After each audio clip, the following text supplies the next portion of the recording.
Hello, and thanks for joining us. This is the Signature 30 Minutes. I am Marvelous Obomano. Now in the headlines, federal government promises to recruit more soldiers to tackle insecurity. Gunmen attack police formations in Anambra and Abia State. Lawyers embark on nationwide strike over financial autonomy. And now the details. In a bid to further strengthen and equip the Nigerian military to fight insecurity, the Minister of Defense, Bashir Magashi, has announced federal government's readiness to provide needed platform and recruit more soldiers to boost the counter-insurgency war. The minister, who led service chiefs on a visit to Maiduguri theater of operations against Boko Haram on Sunday, assured troops that government is working to improve the manpower of Nigeria's armed forces.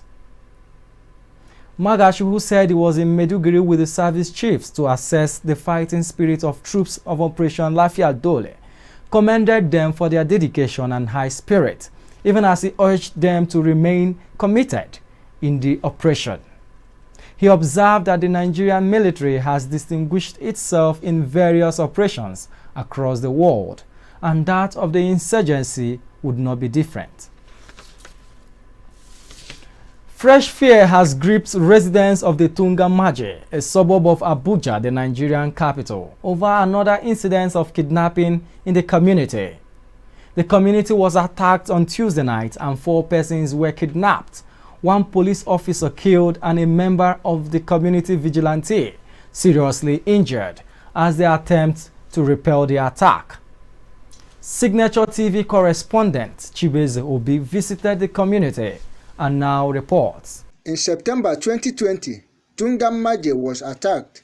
A number of the residents abducted, and the people had to raise the ransom demanded by the kidnappers before the abducted members were released. They fingered Fulanis for that kidnap. The Monday's attack and the kidnap was the 3rd in less than 1 year. The speaker of the community, Adamu Mohammed, who represented the emir, said that the present attack has created fear among the people. He said, however, that the emir and the police are working to secure their release. The wife of one of the victims, Rachel Okoro, said that the kidnappers came around 2 a.m. in the night and were shooting sporadically in the air. The kidnappers then scared the fence into their compound, and when they refused to open the door, they broke it down, demanding for money and eventually taking away her husband. According to her, she has not heard from her husband since, but has heard from the kidnappers, who are now demanding for undisclosed ransom through one of the residents. Mercy Owalabi, wife of another victim, said that the kidnappers broke their window protector, and though she gave them the money in the house, they still took her husband away. And after 2, I see someone jump through fence. So before I wake up, they have already flashed us light inside, torch. So before they said I should open window. So I was very shocked. I sit inside. They bleed the door, the potato, and break inside, and then I come inside. They said that we told you to open the door. People don't want to open it. We are just looking at them like that. He said, where the money? I said, which money? He said, where the check? I said, oh, we don't have check. He said, okay. Then first even collected my phone and my husband's phone. So they asked him to follow them. No, we heard from the kidnappers, but for my husband, no. Because of money they came, sure. It's because of money. When they enter my house, they first of all break my potato. So they enter through, they went to my window and tear my net and break the potato. That is when my husband had stand up and open door for them. Enter straight to my room. And they say, where is your money? Where is your set? Where is your money? I said, I don't have money. I don't have money. I don't have set. So only the money that I have in my hand, I want to travel. That on Tuesday, I lost my uncle. Even the money, I went and borrowed it. Then I collected the money and take my husband and go with his senior brother that came and visit him. The secretary to the emir of Tunga-Maje, Abdulwahid Nabi, said that the Monday's attack was the 4th kidnap incident in the community, According to him, after the police deployed 8 mobile police officers in the community, which one of them was killed and 1 vigilante injured in the latest attack. On Monday night, we heard that kidnappers come to this community, Tungamaje. They try to invalidate some area like Angwan Kwaso and some parts of Angwan Jauka. Though I received a call from the OC, that is Officer of Charge of Police in Tungamaje, to inform the village head that this is what the encounter of kidnappers in Tungamaje community, and they go away with 4 people, and there was mobile police that has been shot, and a vigilante man. Though the mobile police was dead, and also the vigilante man is injured and still on hospital taking treatment. This is almost 4 times that this thing is taking place in Tungamaje. Tungamaje is a community in Gbagbalada Area Council of the Federal Capital Territory and is located on the busy Gbagbalada-Zuba Expressway leading to both Niger and Kaduna State. In Abuja, I am Obi Chibueze for Signature TV. Gunmen in the early hours of Monday attacked the Zonal Police Headquarters, Zone 13, Ukbo in Anambra State. They set ablaze some offices and vehicles during the attack. Reasons behind the attack could not be ascertained as of press time. A police officer who pleaded anonymity said the hoodlums were blocked from getting into the station's armory. A bystander said there was heavy gunshots before the offices and vehicles were set ablaze. Efforts to reach the Zonal Police Public Relations Officer, Nkiri Nwode, proved abortive as of press time. In a similar development, Ozuakoli Divisional Police Station in Bende local government area of Abia State was also attacked before burning the division. The gunmen first freed suspects, but fortunately no life was lost. A source in the area told our correspondent that the incident happened around 2 a.m. when residents had gone to sleep. The recent attack on the correctional center and the headquarters of the State Police Command in Owerri, the Imo State capital, is creating concerns among the people of the state. There have been 2 other separate attacks in the state, one in the Himembano local government area of the state, and the other in Mbieri Divisional Police Headquarters. The spate of these attacks is making residents of the state to wonder if insurgency has found a new base in Imo State.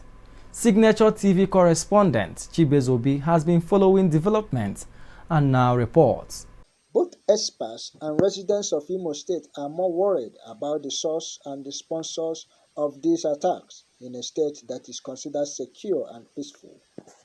The reaction of the state governor, Hope Uzodinma, seems not to be helping the situation as he appears as confused as the people.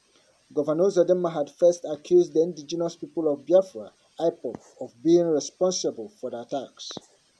After IPOB denied the accusation, the governor then accused former governor of the state, Urochas Okorocha, with whom he has been in a running battle. However, these unsubstantiated accusations notwithstanding, Bright Oluago, an Owerri-based lawyer, told Signature TV that the governor may be pointing at the real culprits. I agree with the governor because from all indication, there could be some elements of truth as to the allegation of the governor. You understand? Yes. Now, who may not be comfortable with the way the governor is operating. So, like we are still expecting that there is a clear display of sabotage. With these attacks spreading outside Owerri, the state capital, the community and local government leaders have been meeting to design appropriate response to what looks like a move to make Imo State ungovernable and unsafe for both businesses and social activities. Some stakeholders are recommending citizens self-help, especially as the state government was alleged to have been warned before the Owerri attacks. There are those, however, who say that it remains the constitutional duty of the government to secure the lives and property of the citizens, and therefore it will be undermining the constitution and creating anarchy for the people to resort to self-help. The only option we have now is self-defense because the people were expected to guarantee our security as well. So no one is believing in the security structure of the state again. We don't have any option than to defend ourselves. Okay, the onus of providing security for the citizens is the sole responsibility of government. So I don't think the citizens can go about protecting themselves. The reaction of the governors of the southeast states to the increasing insecurity in the region by the formation of a Bubagu, a region security network, has also drawn reactions of Imo residents. Victor Onyenegeche says that the governor's reaction was coming too late because the IPOB has already filled the vacuum by the formation of the Eastern Security Network. A Bubagu, beside being a duplication of efforts, could run in conflict with the one formed by IPOB. However, Bright Eluagu says since both outfits are to serve the same purpose of security in the southeast, their operations will not bring about any disagreement. The governors, if they are able to manage the operations of that's a Bubagu security outfit, I don't think they will clash with the Eastern Security Network. You understand me? Because they are all what they want to achieve is the same goal. What I'm saying is that it's a record development issue, but the development come at the wrong time.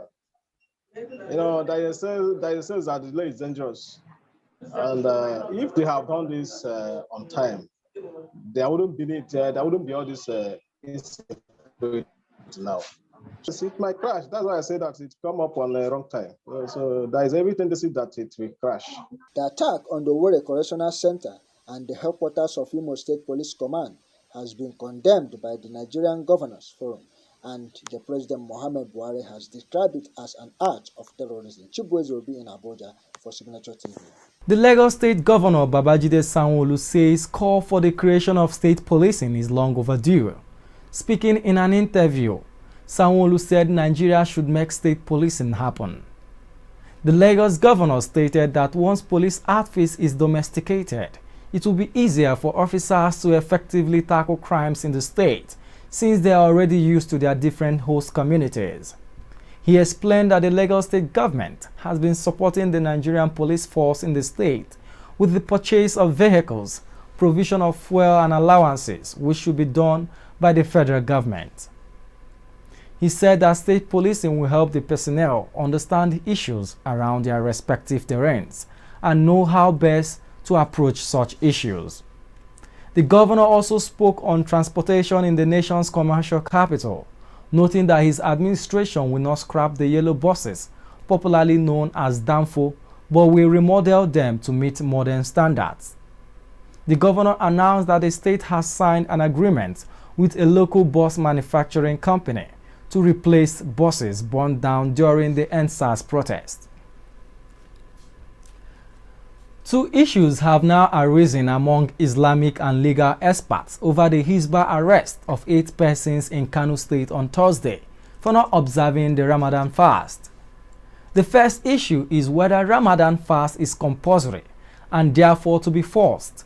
The second is whether the arrest by an Islamic police, Hisbah, violated the constitutional rights of those arrested. Signature TV correspondent Chibueze Obi filed this report. The Kano State Islamic Police had arrested the 8 persons who were caught eating in the afternoon when every faithful Muslim was supposed to be fasting.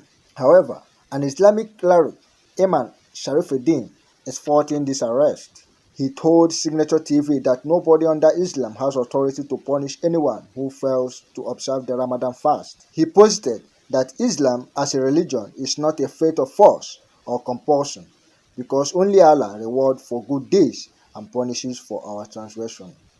So many things can lead to a Muslim not fasting. For one reason or the other. Number one, in the Quran, Allah said it, if you embark on a rigorous journey, very stressful journey, you are asked to leave the fasting. You just count the number of days you'll be on journey. After Ramadan, you pay it back. If you fall sick and you cannot fast, you will stop the fasting and pay it back after Ramadan. If a Muslim deliberately deliberately refuses to fast without any reason, his reward is a severe punishment before Allah subhanahu wa ta'ala, and is tantamount to him being admitted into hellfire. Nigeria is not an Islamic country. It's a Muslim country where we have Muslims as Nigerians, but we are not actually running Islamic government. So there is no a particular body that will bring about punishment or judgment on anyone who lives fasting without, who fails to fast in the month of Ramadan. There's no particular body for that. But a legal expert, Johnny Ajim, told Signature TV correspondent that Sharia is accommodated under the Nigerian Constitution. He said that Kano State subscribes to Sharia, and if any organization of Islam in Kano goes outside the Sharia provisions of the Constitution, that organ becomes null and void. However, Muslims who subscribe to Sharia are bound to obey the laws prescribed under such laws. The Constitution is the ground norm. It's the foundation upon which every other law sits upon. And by that, the Constitution itself provides that any law that is contrary, any law that runs foul, any law, any provision, any regulation, any act that is passed by the National Assembly that runs contrary to the dictates of the Constitution of the Federal Republic of Nigeria 1999 as amended is null and void to the extent of its inconsistency to the provisions of the Constitution.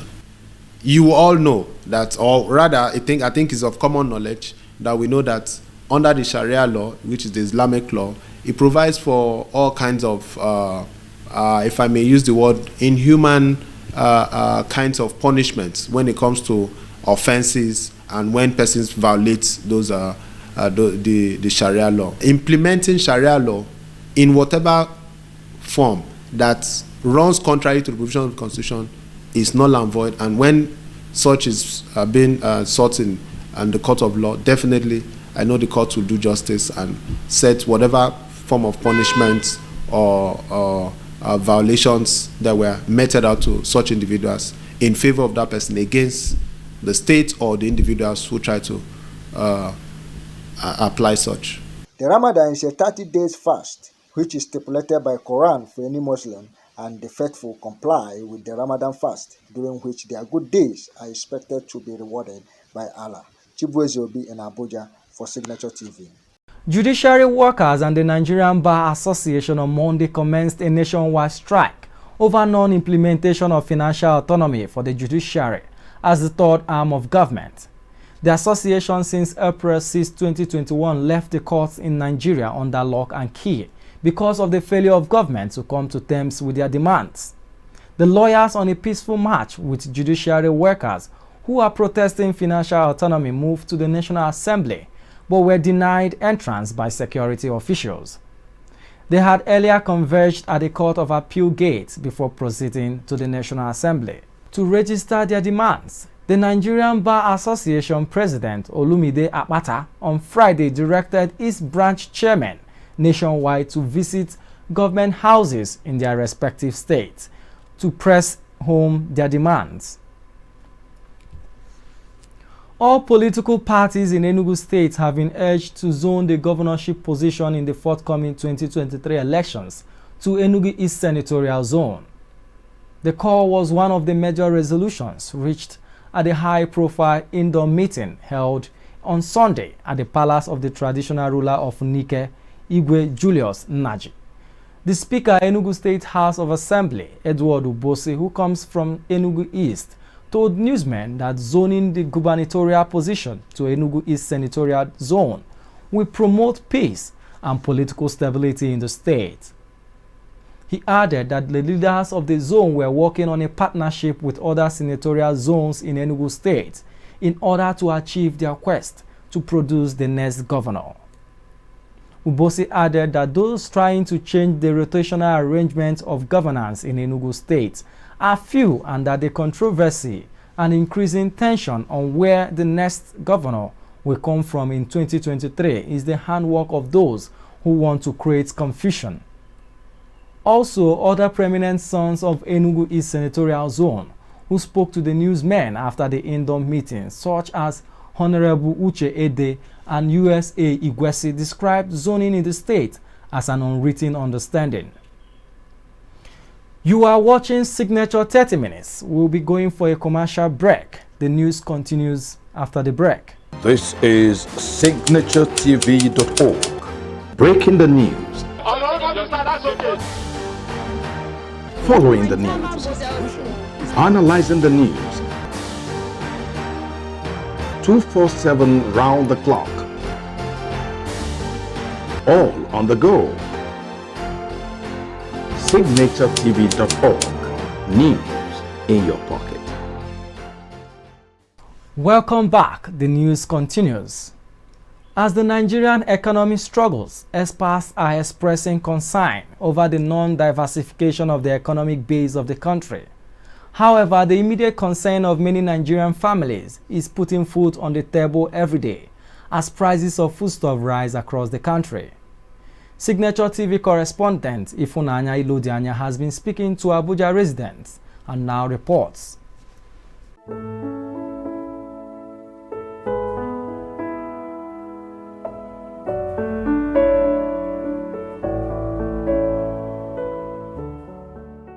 As Nigeria's security challenge increases, there are fears that maybe the country's food security may be compromised. Many families, patrons of restaurants, and even food vendors are already complaining. In Abuja, the nation's capital, where the situation lives, especially in the month of Ramadan, where the Muslims observe the month-long fast, we had begged to find out. When our farmer is not farming again, the herdsmen are busy and over here attacking our farmers. Nobody is farming again, and no one would like to go and farm again because he wants to kill. So now, as it is now, whatever food you see in the market, it will go higher. And now, while our importation is not open, the border is not open, no more importation, no more. So even we to farm again become a problem. So as it is now, whatever we see in the nation now, it will go higher. The reason why this is happening is because of the herdsmen that have been disturbing the farmers. They disallow them to do their farm work, even to harvest. They said in some places they have to take permission from herdsmen, and they will give them conditions to come and pay ransom before they allow them to harvest the food items. And this is the reason why the price of all the food items goes skyrocketing in the society. The food commodity price, even though we have been experiencing it anytime it comes during this month of fasting, you find out that always traders used to increase prices of products. So I feel the increase, if the government wants to intervene, it can intervene through price control or a stability market. If not, then definitely actions must be taken against people who have decided to go on their own and increase the suffering of the people, even with the present suffering we are in. It's really affecting us a lot, because even Gary that is very cheap, they are selling one rubber of Gary 800 naira, which is 200 naira then, but now it's 800 naira. It's very costly. It's too much. We don't want it. And also even pure water that we are drinking is 5 naira, and now it's 20 naira, so we don't want it. Please, we are really going through a lot, especially we students. We are really going through a lot of things because there is no money outside there, and we are stressing ourselves too much. We are in school, we do this, we do that, and the food is collecting much money from us. So help us to talk to government to reduce the increasements of food. We are really suffering a lot. The thing have affected me so much because right now, mudu of local rice now is 800, foreign is 1 something. So yam, you can't even go for yam. Yam now, 1 tube of yam is 1,000. So the thing have affected me so much. They understand that I'm a single lady, but my salary cannot even do anything for me. Imagine people that have family, have children in school. So when you look at all these things, you know that people are no more coping safe. People are just managing, struggling to live. As part of effort to reduce the hardship being faced by people and to ensure that the Ramadan fasting is done with relative ease and happiness, the Zamfara state government has spent the sum of 2.9 billion naira on the purchase of essential commodities, for distribution to various categories of people as Ramadan welfare. The welfare package includes 450 truckloads of rice, millet, maize, beans, sugar, and milk, which will be distributed to the vulnerable, less privileged, internally displaced persons, civil servants, and other categories of members of the public. The State Commissioner for Information, Ibrahim Dosara, who disclosed this via a statement he issued on Sunday in Gusau, the state capital, added that the government had appointed the Speaker of the State House of Assembly, Nasiru Magaraya, as the chairman of the main committee for distribution of this year's Ramadan welfare. According to the commissioner, the speaker has assured that the gesture would reach all beneficiaries in the state, adding that he had already set up various committees to ease the distribution. Rivers State Governor Nyesom Wike has called on the Governor Central Bank of Nigeria, Godwin Emefiele, to come out and answer Nigerians on the alarm raised by Godwin Obaseki that it printed 60 billion naira to fund the government. Obaseki had on April 7 raised an alarm over the country's rising debt profile, saying the situation is more critical because of the huge amount borrowed to service Nigeria's ailing economy.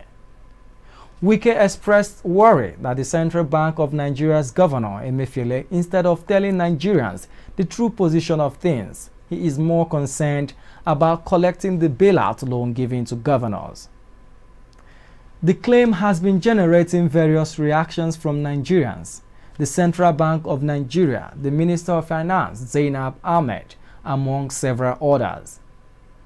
The Finance Minister has described the claim by Obaseki as false, saying Nigeria's debt is still within sustainable limits and efforts are on to improve the revenue generation capacity. However, Obaseki stood his ground and asked the federal government to prevent the economy from further degenerating. As public and private sectors use strike action to draw the attention of government to their demands, the independent petroleum marketers in the north may also join the new trend as they threaten to shut down their operations across the country, following an unfavorable business environment occasioned by the failure of the Petroleum Equalization Fund (PF) to implement its responsibilities as provided by the law. In a communique issued on Sunday and signed by Awalu Rimi and Audu, manager for the Northern Ipman Stakeholders Forum, the petroleum marketers in the region insisted on the immediate payment of all their outstanding claims by the Petroleum Equalization Fund, running into several hundreds of millions of naira.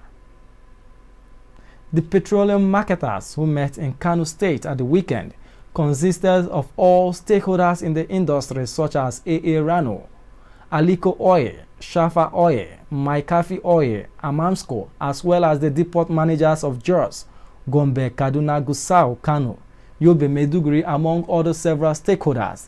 They demanded an overhaul of Aquila 2 processes to ensure that payment of claims no longer exceeds 48 hours, as it was originally designed, among others. The oil marketers warned that failure of the relevant authorities to take actionable steps to address the issues would leave them with no other option but to withdraw their services nationwide.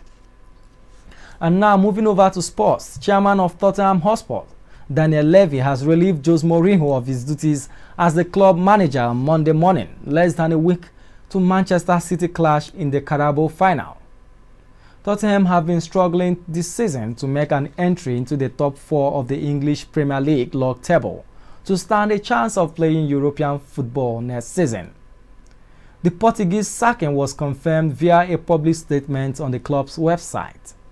According to the statement, former Tottenham midfielder Ryan Mason will take over as caretaker coach. Mourinho had been in charge at Spurs since November 2019, replacing Mauricio Pochettino, signing a deal until the end of 2023 season. The news comes less than 24 hours since Tottenham announced they were one of 12 clubs planning to launch a breakaway from European Super League. Before we end the news, a recap of our major stories. The Minister of Defense announces federal government's readiness to recruit more soldiers to boost the counter-insurgency war. Gunmen in the early hours of Monday attacked the Zonal Police headquarters in Abia and Anambra State. Judiciary workers commence nationwide strike. Please do well to stay safe, maintain physical and social distance, and wear your nose masks while going about your daily activities. And that's the signature 30 minutes. On behalf of my producer, Damilola Abudu, I am Marvelous Obonman. Thanks for watching.